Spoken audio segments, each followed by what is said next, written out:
उत्पत्ति अध्याय 4 कुल पद 26।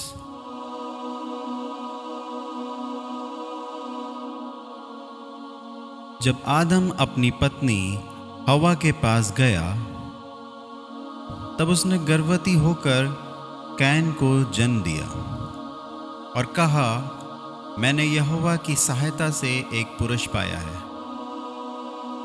फिर वो उसके भाई हाबिल को भी जन्मी और हाबिल तो भेड़ बकरियों का चरवाहा बन गया, परंतु कैन भूमि की खेती करने वाला किसान बना। कुछ दिनों के पश्चात कैन यहोवा के पास भूमि की उपज में से कुछ भेंट ले आया और हाबिल भी अपनी भेड़ बकरियों के कई एक पहलौठे बच्चे भेंट चढ़ाने ले आया और उनकी चर्बी भेंट चढ़ाई। तब यहोवा ने हाबिल और उसकी भेंट को तो ग्रहण किया, परंतु कैन और उसकी भेंट को उसने ग्रहण न किया। तब कैन अति क्रोधित हुआ और उसके मुंह पर उदासी छा गई। तब यहोवा ने कैन से कहा, तू क्यों क्रोधित हुआ और तेरे मुंह पर उदासी क्यों छा गई?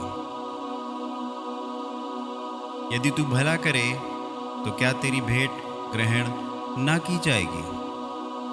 और यदि तू भला ना करे तो पाप द्वार पर छिपा रहता है और उसकी लालसा तेरी ओर होगी और तू उस पर प्रभुता करेगा। तब कैन ने अपने भाई हाबिल से कुछ कहा और जब वे मैदान में थे तब कैन ने अपने भाई हाबिल पर चढ़कर उसे घात किया। तब यहोवा ने कैन से पूछा, तेरा भाई हाबिल कहाँ है? उसने कहा, मालूम नहीं, क्या मैं अपने भाई का रखवाला हूं? उसने कहा, तूने क्या किया है? तेरे भाई का लहू भूमि में से मेरी ओर चिल्लाकर मेरी दुहाई दे रहा है।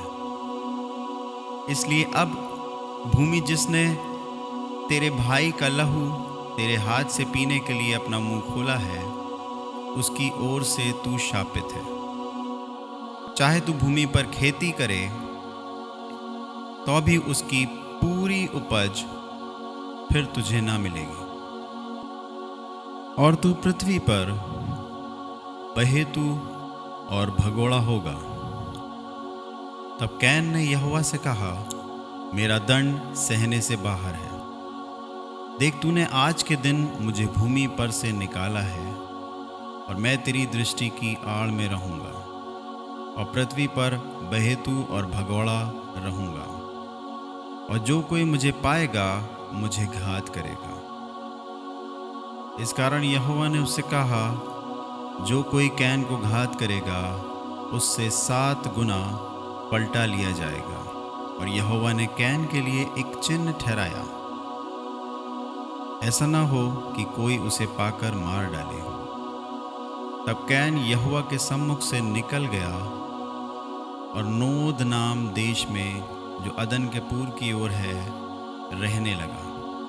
जब कैन अपनी पत्नी के पास गया, जब वो गर्भवती हुई और हनोक को जन्मी, फिर कैन ने एक नगर बसाया और उस नगर का नाम अपने पुत्र के नाम पर हनोक रखा। और हनोक से इराद उत्पन्न हुआ और इराद ने महूयाएल को जन्म दिया और महूयाएल ने मतूशाएल को, और मतूशाएल ने लेमेक को जन्म दिया।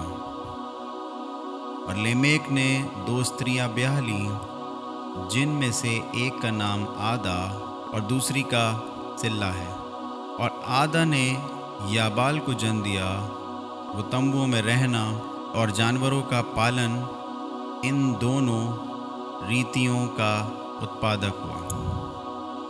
और उसके भाई का नाम युबाल है। वो वीणा और बांसुरी आदि बाजों के बजाने की सारी रीति का उत्पादक हुआ। और सिल्ला ने भी तुबल कैन नाम एक पुत्र को जन्म दिया। वो पीतल और लोहे के सब धार वाले हथियारों का गढ़ने वाला हुआ। और तुबल कैन की बहन नामा थी। और लेमेक ने अपनी पत्नियों से कहा, हे आदा और हे सिल्ला मेरी सुनो। हे लेमेक की पत्नियों मेरी बात पर कान लगाओ। मैंने एक पुरुष को जो मेरे चोट लगाता था, अर्थात एक जवान को जो मुझे घायल करता था, घात किया है। जब कैन का पलटा 7 गुना लिया जाएगा तो लेमेक का 70 गुना लिया जाएगा। और आदम अपनी पत्नी के पास फिर गया और उसने एक पुत्र को जन्म दिया और उसका नाम ये कह के शेत रखा कि परमेश्वर ने मेरे लिए हाबिल की संति जिसको कैन ने घात किया एक और वंश ठहरा दिया है। और शेत के भी एक पुत्र उत्पन्न हुआ और उसने उसका नाम एनोश रखा। उसी समय से लोग यहोवा से प्रार्थना करने लगे।